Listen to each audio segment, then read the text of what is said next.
Now, from CBS 4 News, this is Facing South Florida with Jim DeFede.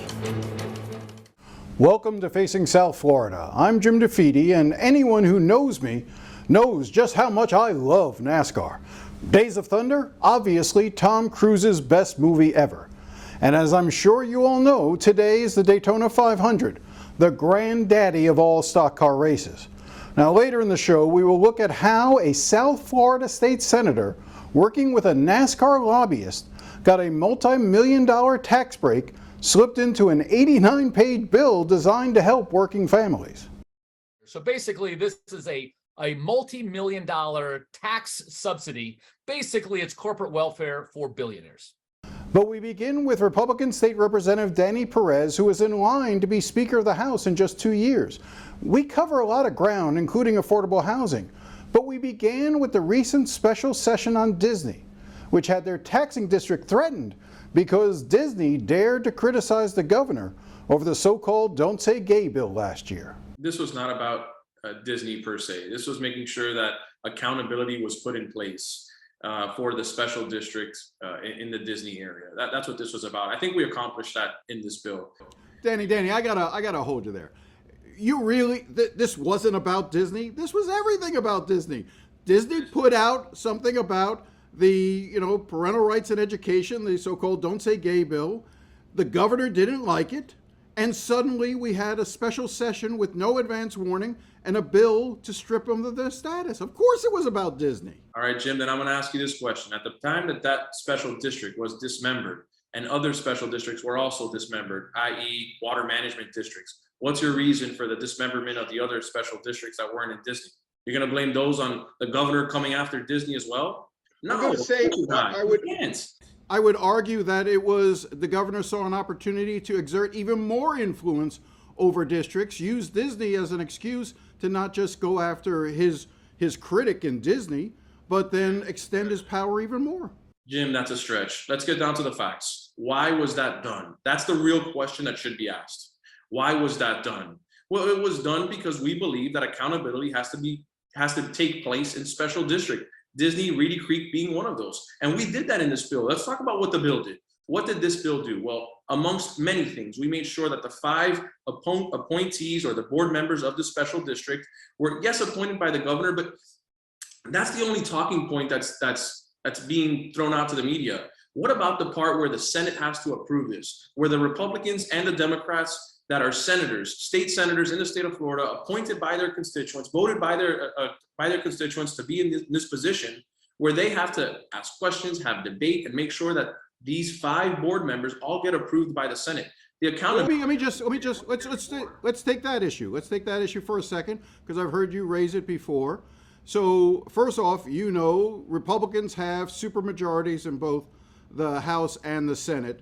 So in reality, Democrats are irrelevant in any approval process for any members. They're useless at this point because they have no real clout. They can ask a couple of questions, as we saw last year when they approved Latipo to be the Surgeon General.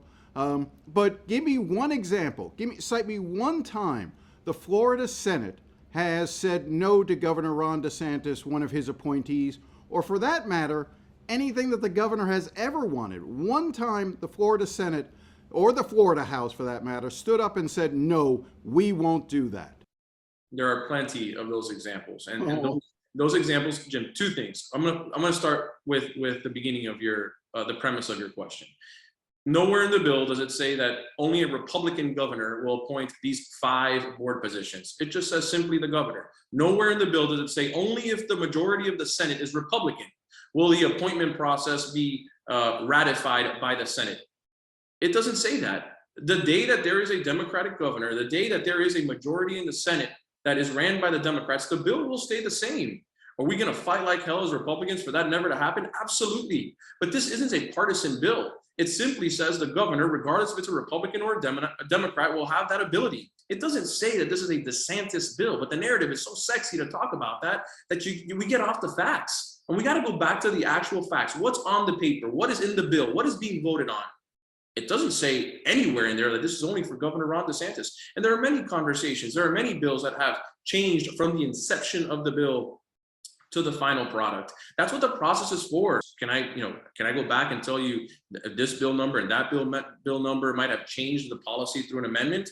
I don't have the bill numbers here, but you know very well that all I know is that every time the governor has wanted something, the legislature has acquiesced. And most notably with the redistricting of congressional districts, from last year. So I think that I'm just letting you know, maybe in Tallahassee it doesn't feel this way, but to a lot of Florida and a lot of the country, the legislature just seems to be a rubber stamp for the governor. Look, here's what I can tell you. We support the governor. The governor has done a phenomenal job. There aren't over 1,000 people moving to Florida a day because Governor Ron DeSantis is doing a poor job. Quite the opposite. He's done a phenomenal job. The policies have worked. What has happened in the legislature over the last several years has worked. COVID policies, they worked. Our businesses, they were open. Our schools were open. It worked. So to say that it's a bad thing that the legislature and the governor have been working together, I'm going to fight back on that a little, Jim. I think it's been for the betterment of the majority of Florida. So let's talk about some of the issues facing Florida. I know that affordable housing is an issue. Yeah, Jim, and this is such an important topic. One, I think we can agree for all of Florida, but especially in South Florida, affordable housing, workforce housing are important topics. One of the greatest disappointments that I've had as of late is I'm seeing the younger generation born in Miami, raised in Miami, going to school in Miami, wanting to start their careers and their families in Miami, have to pick up and leave because they can't afford it. It's sad to me. I want to make sure that people stay home, that people can grow their families in our own communities in Westchester, where I grew up, where my parents still live today. I don't want for people to have to leave because it's impossible to be able to rent an apartment on Bird Road and 87th Avenue. That hurts me. It does. What are some of the solutions to this in your mind that Tallahassee can provide? The bill has a lot of those solutions. There's a lot of money that we are reallocating to the efforts of workforce housing. We want people that are starting their careers and people that aren't financially able to have a home, to make sure that we get them across the finish line. Hometown Heroes, we did $100 million last year. First responders that are trying to find their first home, we are helping them with that down payment. And obviously we put some guardrails on there. But the important part is we took care of our teachers. The important part is that the funding, not only is it coming back, because we've been chipping away at affordable housing for a while, in a good way, in a positive way, to make sure that we're moving the needle in the right direction. When we come back, we continue the conversation as well as talk about the likelihood of new abortion restrictions in Florida. Stay with us.